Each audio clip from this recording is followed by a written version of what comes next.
Tonight, a magic cure or a serious safety concern. We go inside the clinics offering unregulated drugs to help cure addiction. We're just going to leave now. The music's come on, the lights have come on, and that signifies the start of this Ibogaine trip for Ruby. That's as the White House tries to fast-track the use of psychedelic drugs to treat addiction and mental health disorders. We'll have a special report from Mexico. Also coming up, will India's Narendra Modi back down over student protests? Demonstrators say they will stay on the streets until their demands are met. I'll ask a senior figure from the Prime Minister's ruling party just how far he's willing to go. The UK is ready to defend itself, says the government. That's after Iran threatened to attack a British airbase. But is anyone ready to fight? A new poll asked ordinary people whether they'd pick up weapons if their country was invaded. Find out the results coming up on The World with me, Yalda Hakim.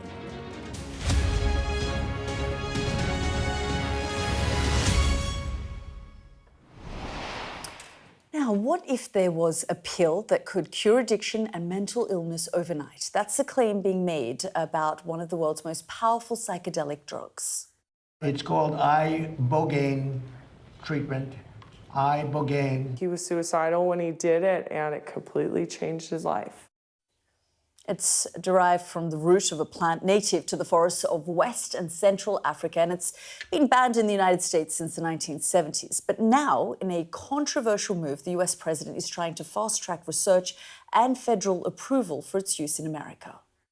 With one dose of Ibogaine, more than 80% of people are free of that addiction. With 2 doses, it's more than 90%. I sent him that information. The text message came back, sounds great. Do you want FDA approval? Let's do it. That's one of the proponents of psychedelics, the podcaster Joe Rogan, making his case in the Oval Office. So what's it really like to go on an Ibogaine trip? Visions of myself as a kid and like random art and like toys from my childhood bedroom. Well, we'll follow Ruby's journey tonight and ask if this drug is really a groundbreaking magic cure and, crucially, whether it's safe. Our US correspondent Martha Kellner travelled to an Ibogaine therapy clinic in Mexico, and a warning that her report includes references to drug use. This stretch of coastline in Baja California is the world centre for Ibogaine therapy. Clinics here operate in a legal grey area, and I've been invited to one of them to see Ibogaine in action. What's your history with drug addiction? I find Kyle and Steve in the living room. Both have a long history of drug addiction, their lives ravaged by America's opioid epidemic. Steve is detoxing to get fentanyl out of his system before he can take Ibogaine. When was the last time that you took fentanyl? Before I got on the plane. Before you got on the plane to fly out here? Yeah, I was getting dropped off by my brother, and yeah. Wow. Yeah. Okay, so this is all very present. Very present, yes, definitely. And does it feel like it's worth the risk? Because Ibogaine is a powerful, can be a dangerous drug. Yeah, well, I do dangerous drugs all the time, so it's definitely worth the risk for me. Yeah. This house is part hotel, part clinic. In the kitchen, meals are prepared for the patients. In the office, capsules of one of the most powerful psychedelic drugs known to man are being weighed out. How important is it that you get exactly the right dose here? Yeah, it's very important because if we overdose the Ibogaine, it can affect the patient, his heart. Ibogaine comes from the root bark of a plant native to Central Africa. It's long been used there for spiritual and religious reasons. The drug prompts vivid hallucinations and stirs memories. It's thought to restore the brain's reward system, which explains the reset feeling some people report after taking it. Up to 9 patients can be here at any one time. Most are battling drug or alcohol addiction and mental health problems. Clinics like this can charge thousands of dollars for the Ibogaine treatment.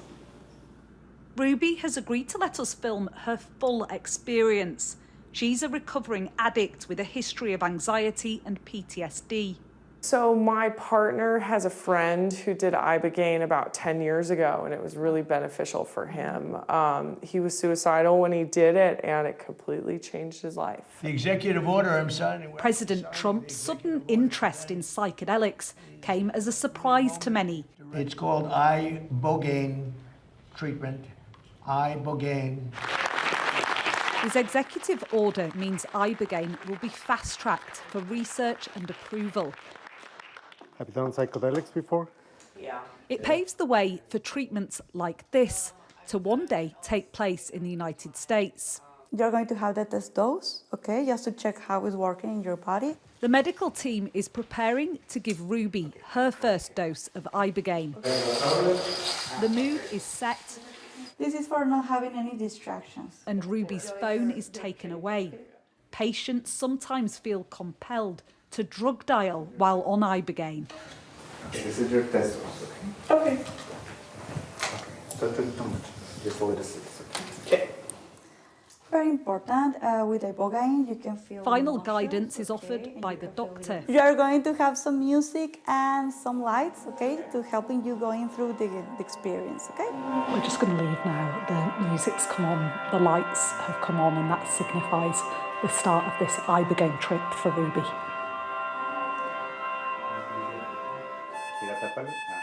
Downstairs, they wait to see what happens next. The medical staff here are monitoring a live stream. This is Ruby, you can see in bed. They're also watching her heart rate to make sure that she's not having any adverse reaction to the drug. Ibogaine can elongate the space between heartbeats and even cause fatal cardiac arrest. After 30 minutes, the doctors return to give Ruby her second dose. How do you feel, Ruby? I feel it. I do feel it. It's What do you pretty chill. But like I definitely see a little bit of visuals and my brain's going to different places. So you start Okay. to see visuals. You have heavy thoughts. What? You Heavy have thoughts. Heavy thoughts. No, Just the visuals? just visions, yeah. Shortly after, they go back to check on her again. She's dripping at the moment. Yes, she says very intense. So if you want, we can check on her. I feel better. Okay. Anxious. Yeah. Less anxious. Okay, thank God. Okay. Are you having visuals? Yeah. Okay. What do you see? When I open up my eyes, like I just see patterns and flashes of light. And Okay. Some people get really anxious. Yes, very, very, very. That they feel that they are going to die. Oh, really? Yes, so we need to medicate them because they feel very uncomfortable. That must be scary. Yes, I think yes. And I've heard some people say that it feels like their life is flashing before their eyes. Yes, exactly.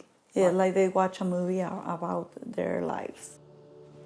The medical staff have done their final check on the patients for the evening. They'll only come back if the patients request them to by pressing the call button, but if they don't, they will continue on this trip, this Ibogaine trip, until the morning.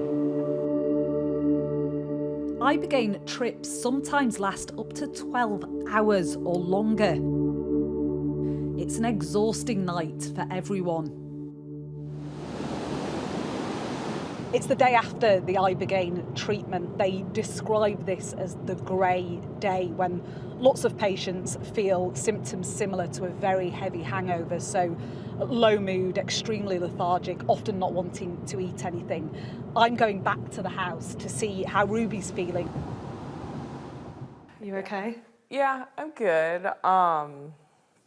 Just coming back into my body. When I was feeling my heart beating as like the medicine peaked, and I could feel like the blood moving through all my capillaries and arteries, it just brought on the panic. Who did you see? I saw a lot of different people. I saw my ex-husband, I saw my dad, I saw my sister, I saw my mom and my boyfriend.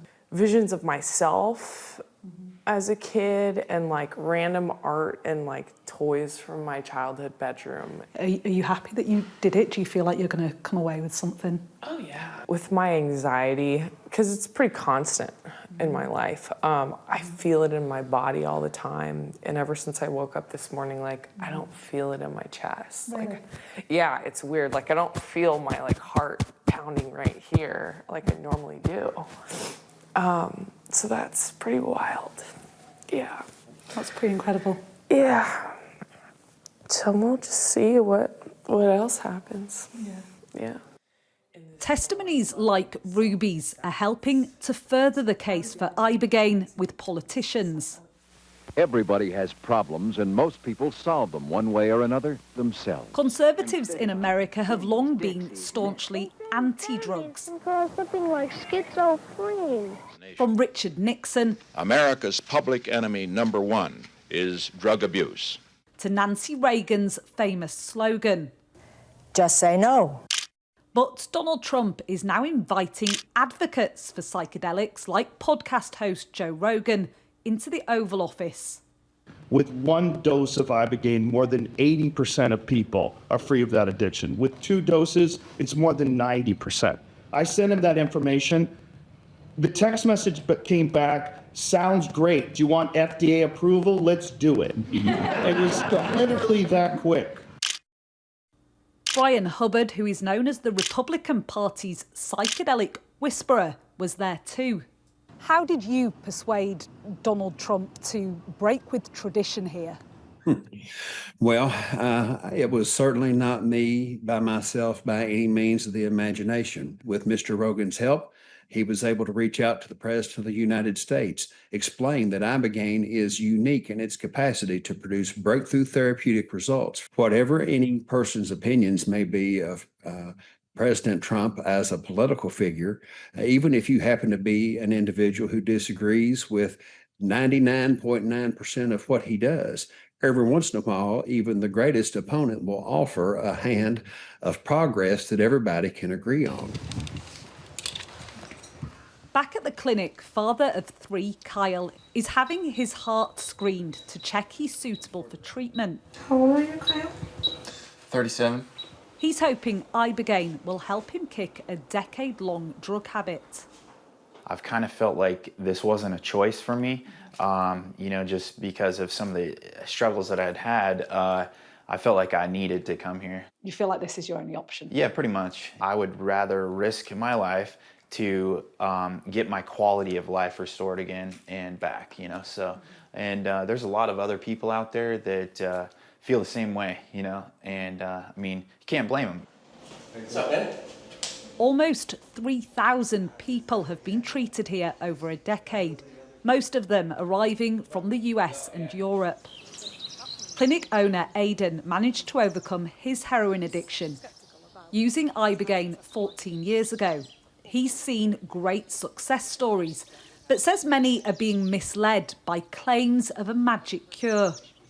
So that's different to the figures that we're hearing from Joe Rogan in the White House, who's saying 90% success. Oh, yeah, Joe Rogan's full of it. It's really unfortunate for us because we have to weed out a lot of desperate people that have been misinformed by podcasts like that, and there's several others, and even politicians who are just creating this hyperbole that this is going to be the answer to whatever issues they have in their life, which is not true at all. Some people will listen to what you're saying and think that's unusual, that a man who owns an Ibogaine clinic is sceptical about just how successful Ibogaine is. Well, we wouldn't be doing it if we didn't believe in it. It's definitely has its benefits. All psychedelics have their benefits, but it's just every person going into it should be well aware of the work that they need to do after, that this is not just a magic bullet where it's a one and done thing.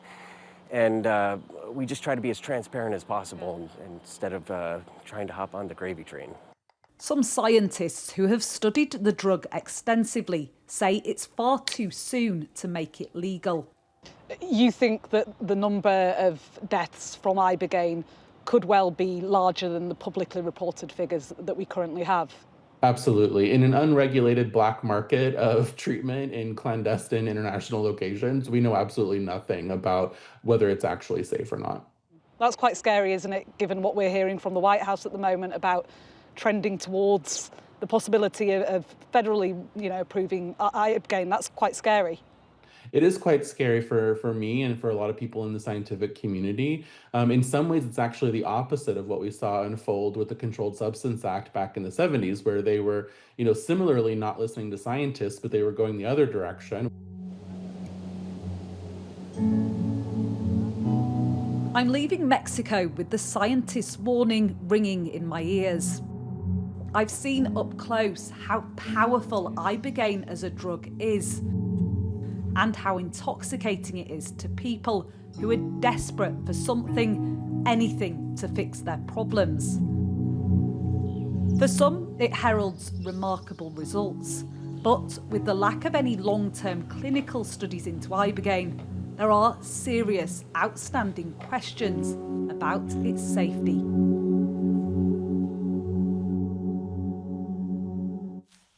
And that was our US correspondent Martha Kellner hearing concerns about safety there. Well, Dr. Kirsten Cherian led a landmark study on Ibogaine and joins me now. Thank you very much, Doctor, for joining us here on the programme. As we've been reporting, President Trump has signed this executive order really aimed at accelerating research into Ibogaine. I just want to get your reaction to that. Is that something that you welcome? Absolutely, yes. I think that these substances are signaling some promise, but we need to get a lot more information about the safety, the indications. So that means the safety in different populations where there might be some benefit before we start looking at this as a potential viable treatment. And all that information is really lacking.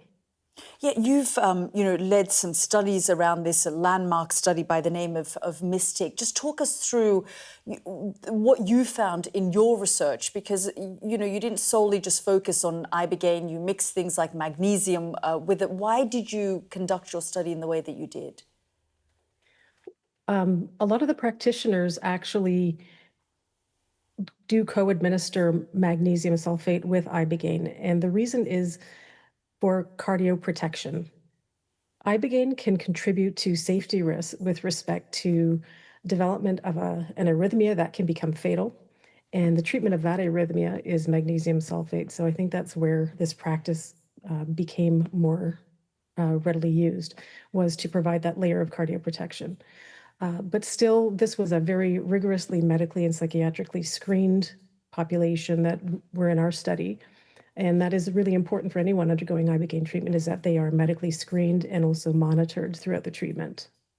And, you conducted this on roughly 30 people, as you say, in a very controlled environment. Are you concerned that perhaps, the executive order that's being pushed through now, and given it has the backing of the likes of Joe Rogan and others, that this is somehow, coming out into the public space without that kind of carefully crafted research and study in a controlled environment that you conducted, and it's just may just sort of pass through and get into the public space?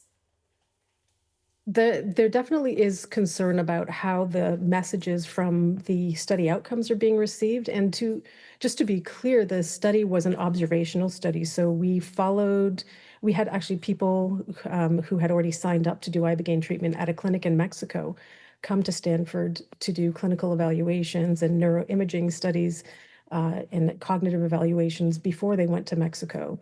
Then they came back to us a week later after they had done the treatment. And then they came back to us a month later so that we could do all those measures over and over again to understand how their symptoms were changing, understand how they were doing in terms of safety, and understanding how they were doing in terms of day-to-day functioning. So what advice then would you give, given, the president has signed this executive order? You say you welcome it, but, in a sort of more managed environment. What would you advise beyond the president, the teams looking at this, to do if it is to be rolled out nationwide? So what we're trying to do right now is reduce the barriers to research, to allow research to happen to answer the questions about safety, to answer the questions about the different indications that might be suitable targets for this type of treatment, and to give us an idea of dosing and other aspects of the treatment that play a significant role. So this is not just a panacea or a magic bullet. This treatment, the way I like to conceive of it, is opening a window of opportunity from which an individual can then make changes in terms of the betterment of their own health and well-being more easily. But they do need to make those efforts. Yes, and I guess at the end of the day, what we saw in my colleague Martha Kellner's report there, people are just so desperate for some kind of solution to what they're going through. That's right. Current treatments are often very challenging for things like substance abuse, PTSD.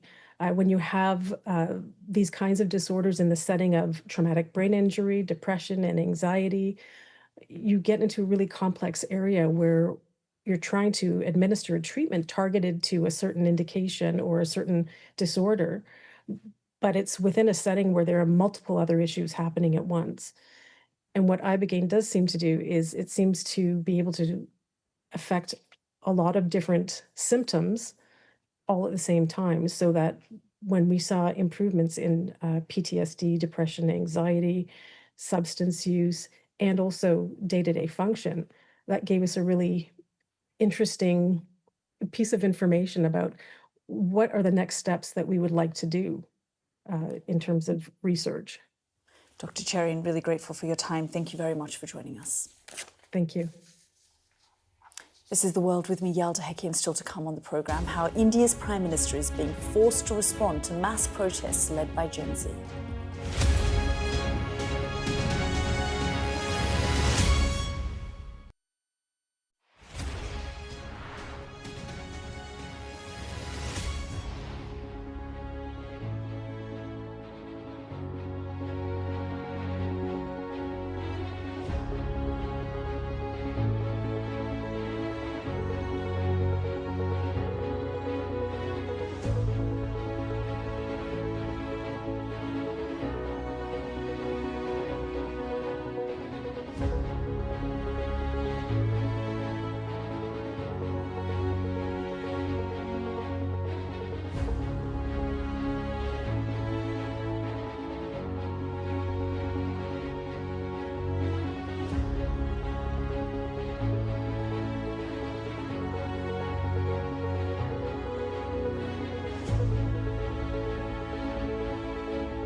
Hear that whistle and that crunch? We know that they're coming from the south of the city, where there's a column of Russian armoury.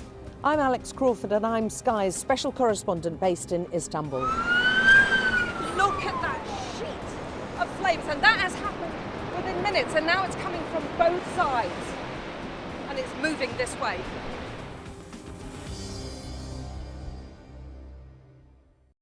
The best thing about being a Sky News journalist? I'm going to take you behind the scenes here for Election Night Live. They have gone up and up. Being a Sky News journalist.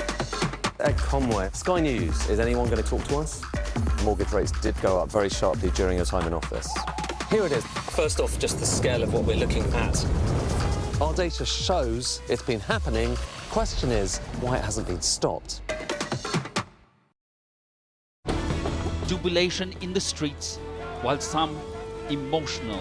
This is a political victory for Prime Minister Modi and his Hindu Nationalist Party. I'm Neville Lazarus, and I'm Sky's reporter based in Delhi. Companies like these are helping India in its trajectory to be a serious player in space exploration. Sky News, get the full story first.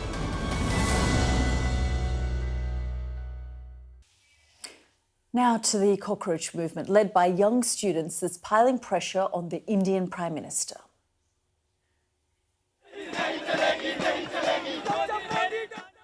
They've been making their case on the streets of Delhi for nearly 2 months. They say the education system is corrupt and favours the rich. And they're demanding the resignation of this man, India's Education Minister Dharmendra Pradhan. Today, finally, after 7 weeks of silence, Narendra Modi tweeted. He said, "Nothing is more important than the welfare and future of our youth. We've decided to set up fast-track courts to ensure swift and stringent punishment for those involved in paper leaks. Those who try to harm the future of our youth will not be spared." And in the past hour, he posted this video statement on social media. Have a look. Friends, I know the paper leak is not an ordinary thing. For tens of thousands of students and their families, it's very painful.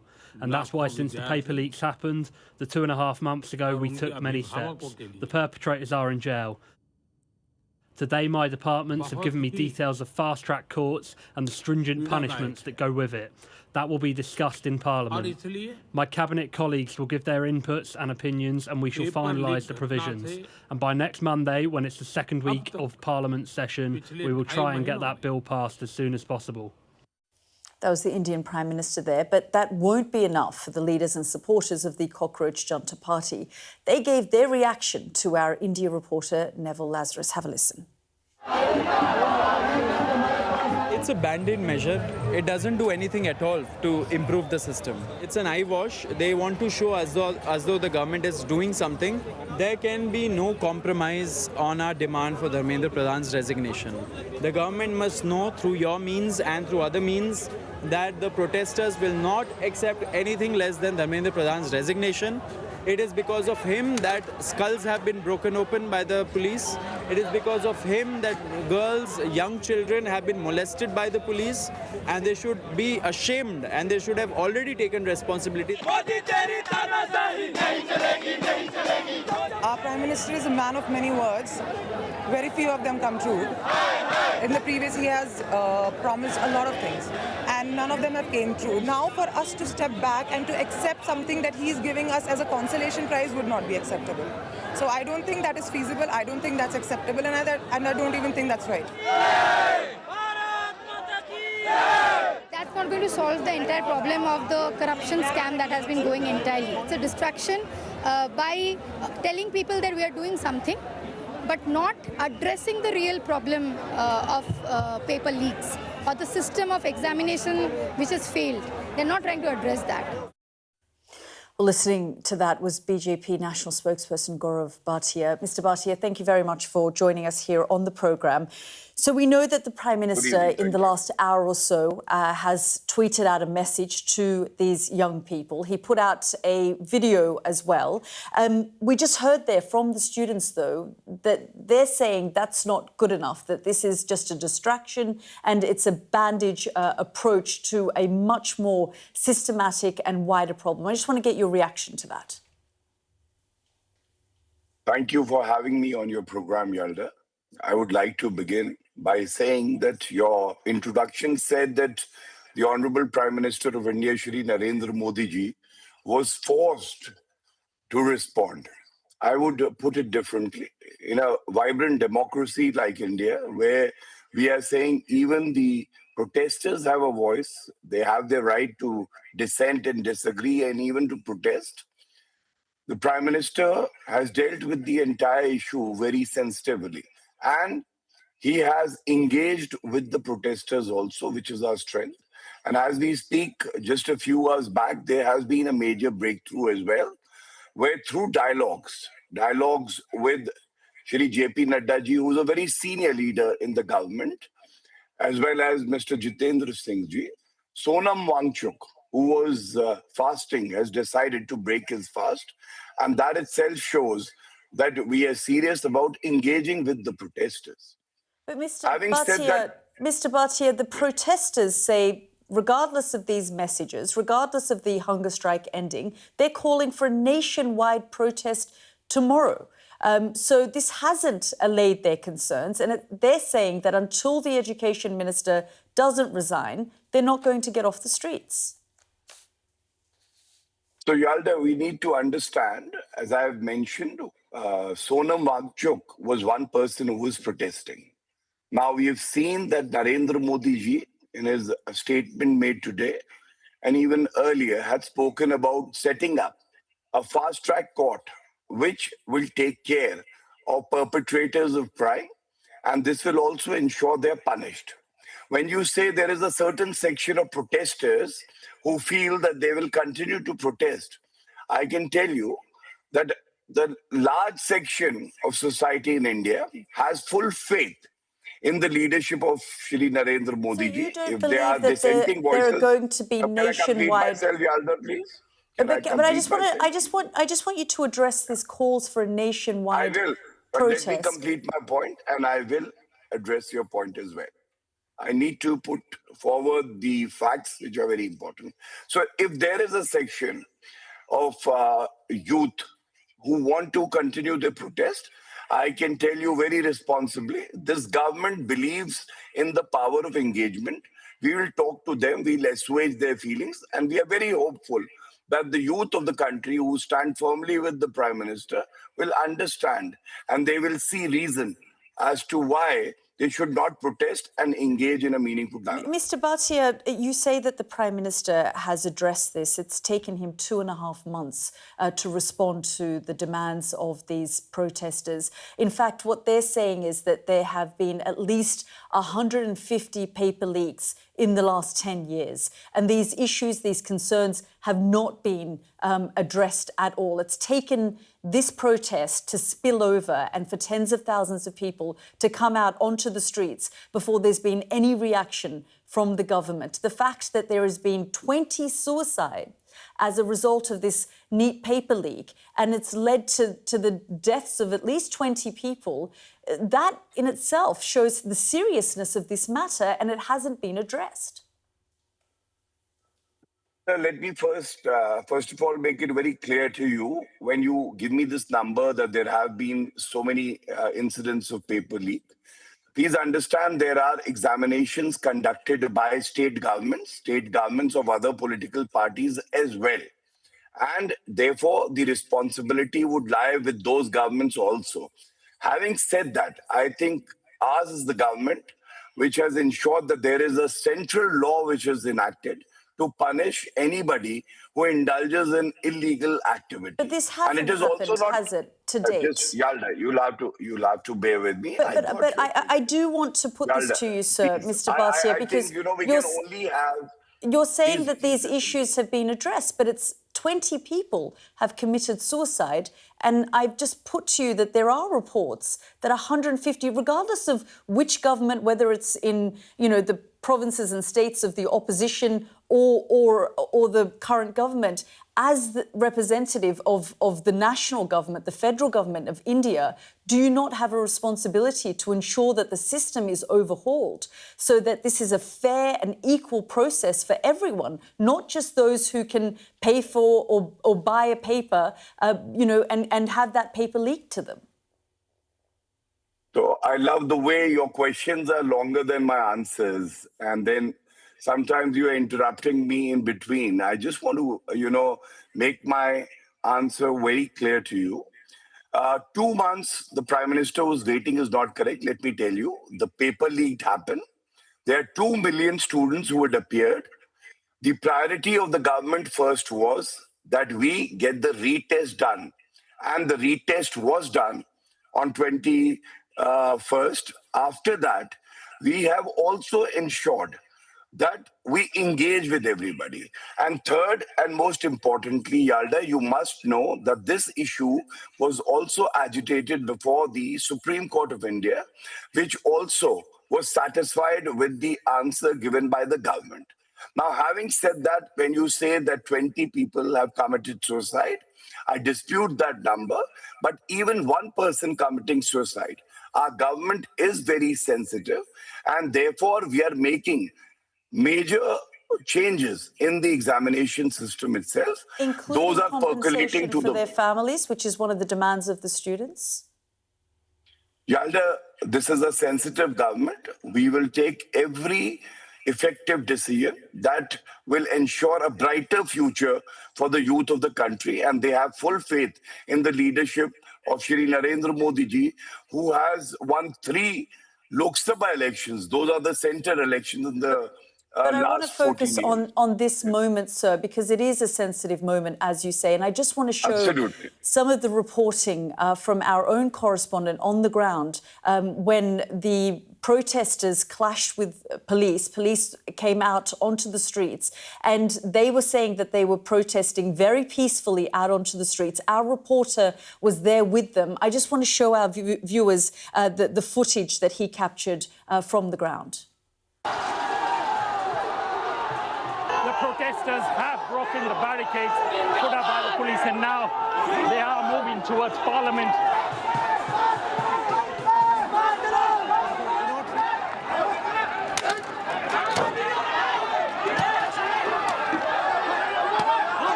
They hit me on my head, on my face. I would have lost an eye.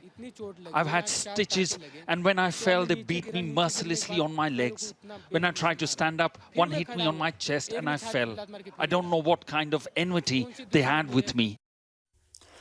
Mr. Bhatia, there are reports that pellet guns were used during these demonstrations. We saw incredibly shocking and disturbing images of these young people, teenagers, being beaten by riot police. How did it get to that point where they were beaten with sticks, including our correspondents who were on the ground said that they too got caught up in the skirmish and were beaten just by the full nature of the fact that everything was sort of, completely getting out of control on the ground?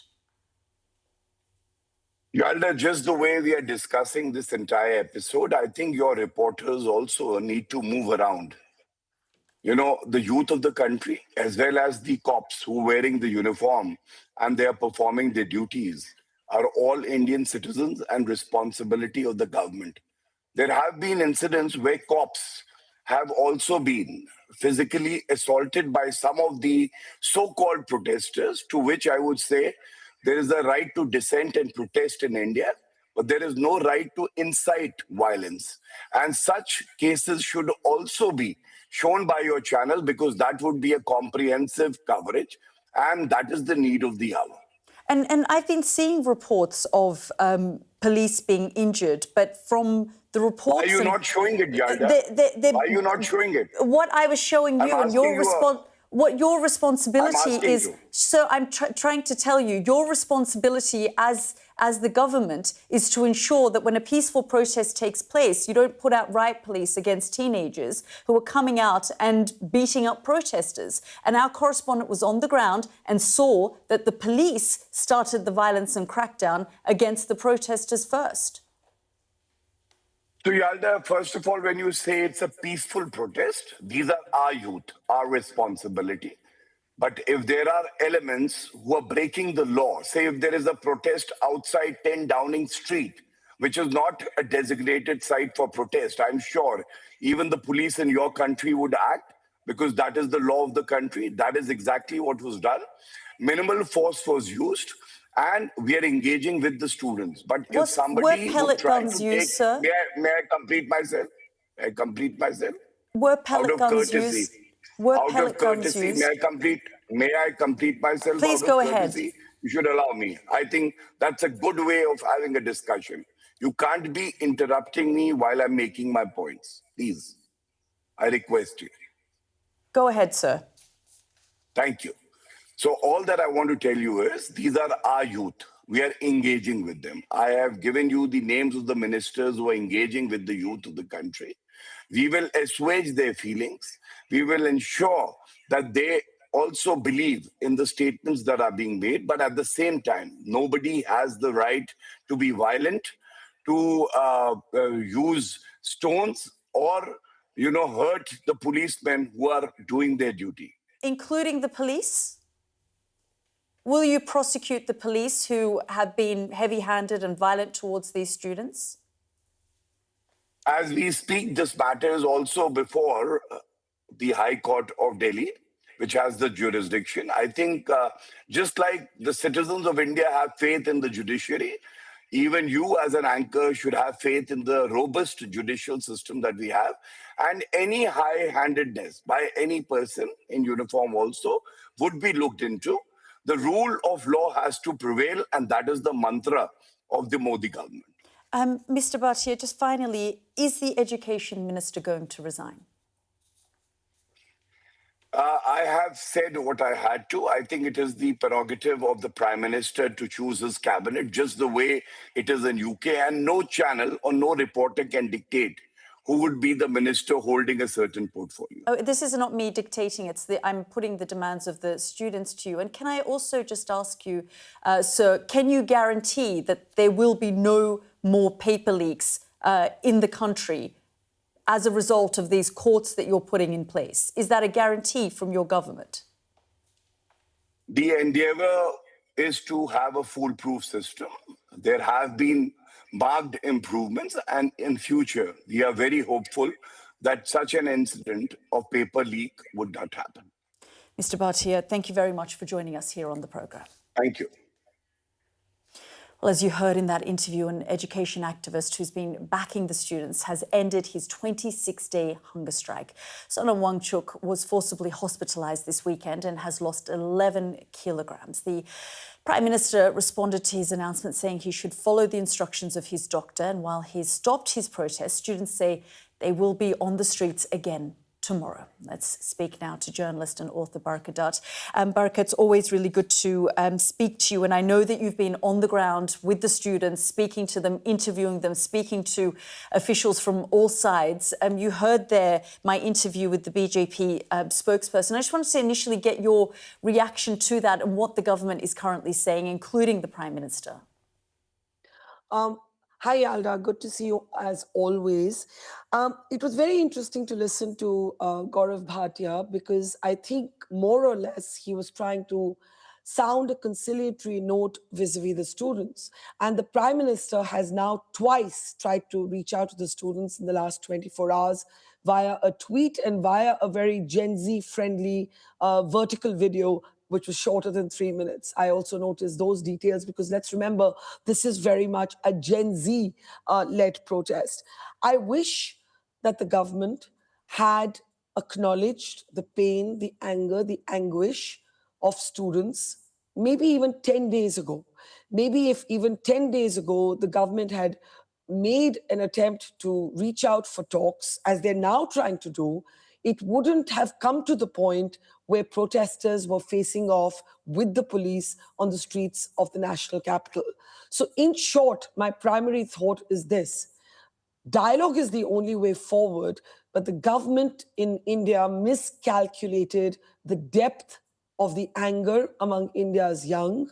They thought that maybe not too many people would show up to support this new entity called the Cockroach Janta Party.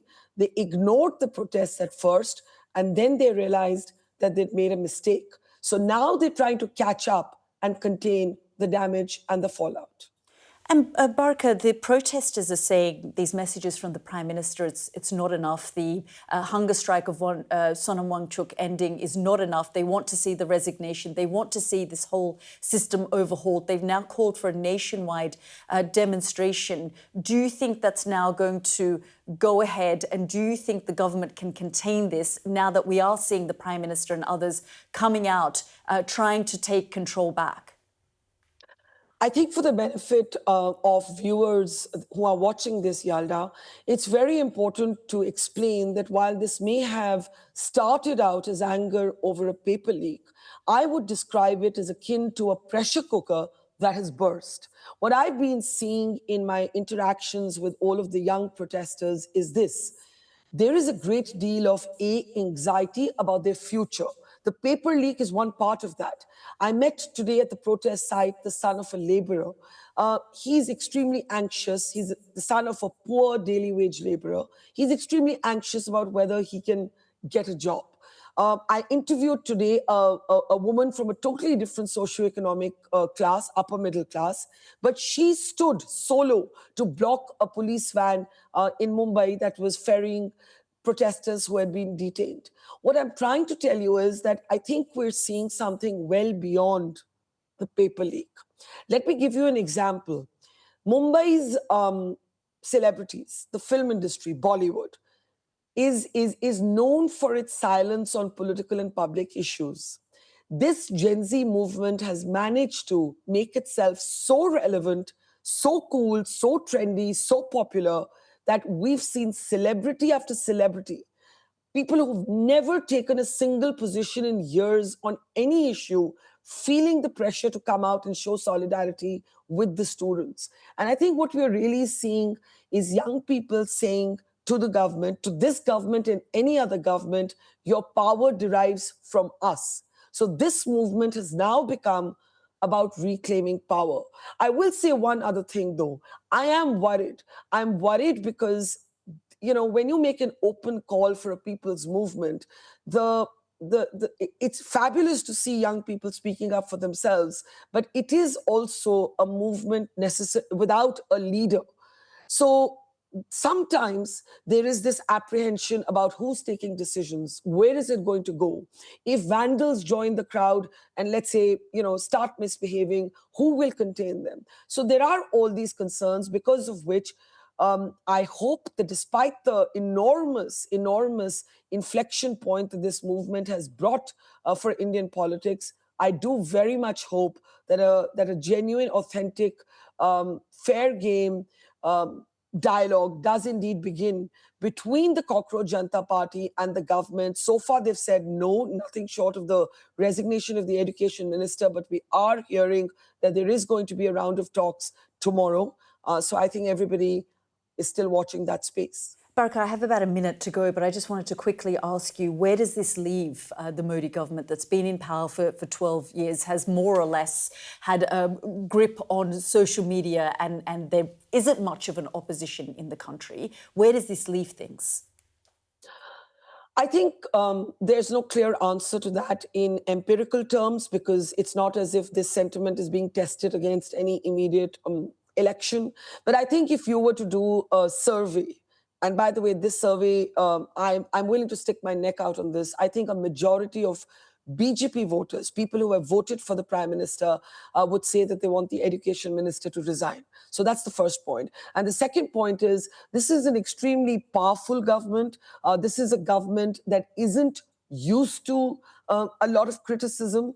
And I think this is a reminder to the Modi government that, yes, the Prime Minister is extremely powerful. He's in his third term. This doesn't take that away. But the people will ever so often say to the Prime Minister, you are our Prime Minister, talk to us, whether we voted for you, whether we didn't vote for you, you're our Prime Minister. And if you don't talk to us, we will renegotiate that relationship. It doesn't have to be in votes always, but everything is not about elections. Baraka Dutt, always really good to talk to you. Thank you so much. Thank you.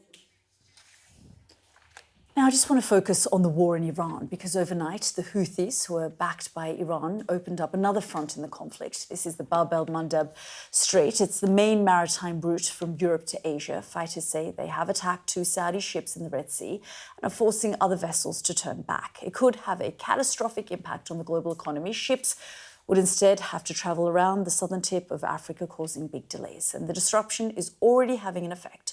Oil prices are up to their highest level since May. But that's not the only problem brewing for Donald Trump.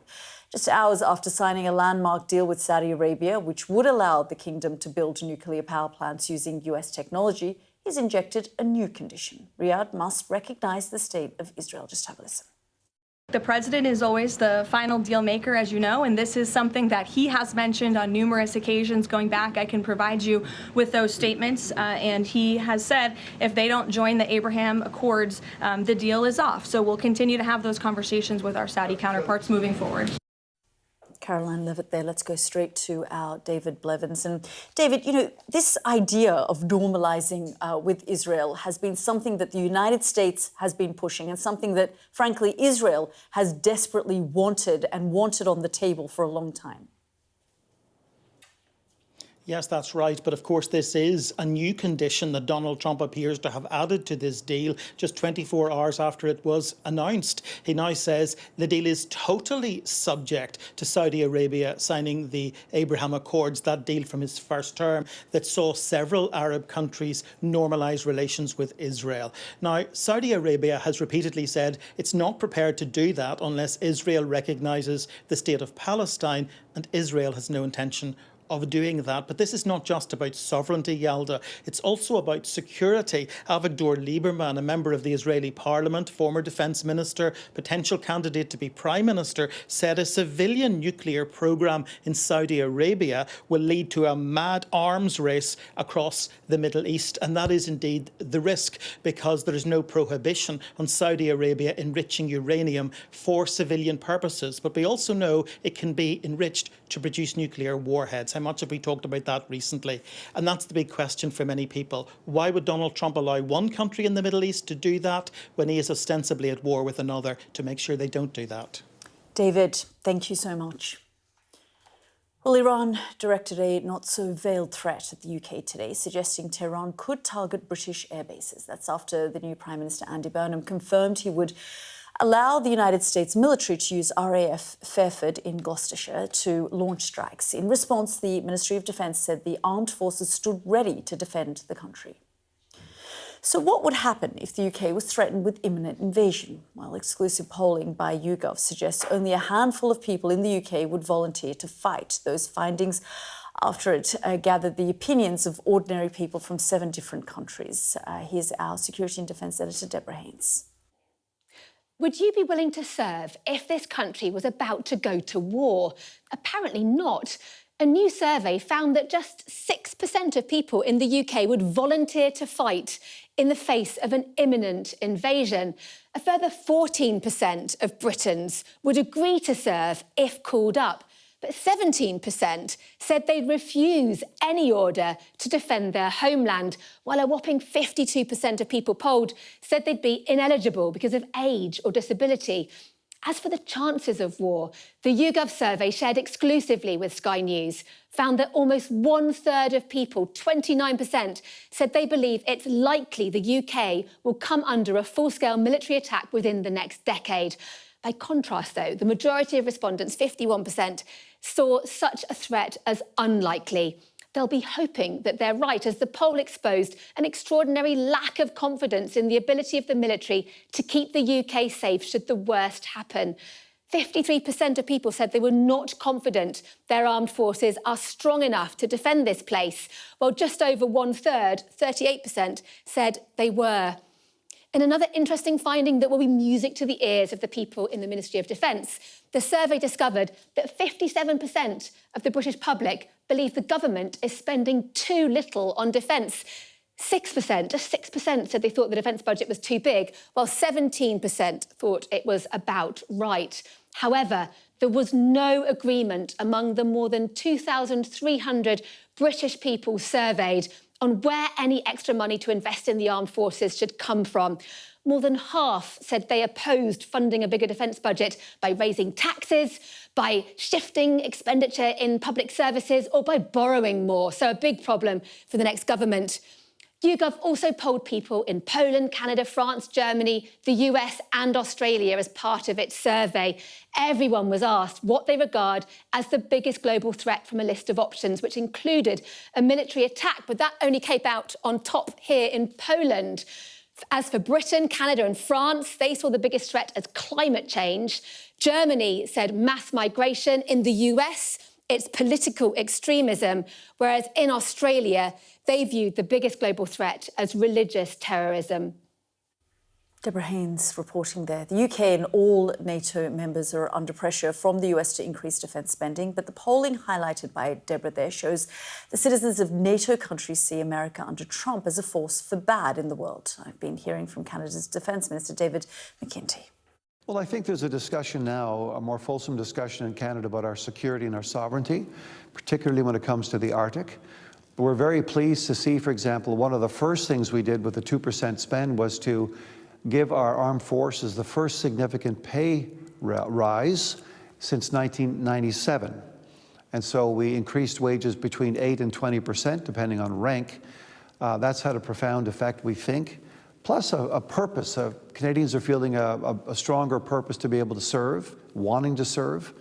That's why, for example, from last year to this year, two important statistics. We've seen a 13% increase in actual admissions to the armed forces, and we've seen a 61% increase in applications to join the Canadian Armed Forces year over year between this year and last year. These are astonishing numbers, the highest we've seen in about 45 to 50 years. Look, we're going forward. We will continue to manage our important relationship with the United States. That was David McKenty there, the Defence Minister of Canada. And that's it for this week. We'll continue to monitor developments in India. What will the Prime Minister do? The World is back on Monday night from 9 o'clock. The wrap is next. Goodbye for now.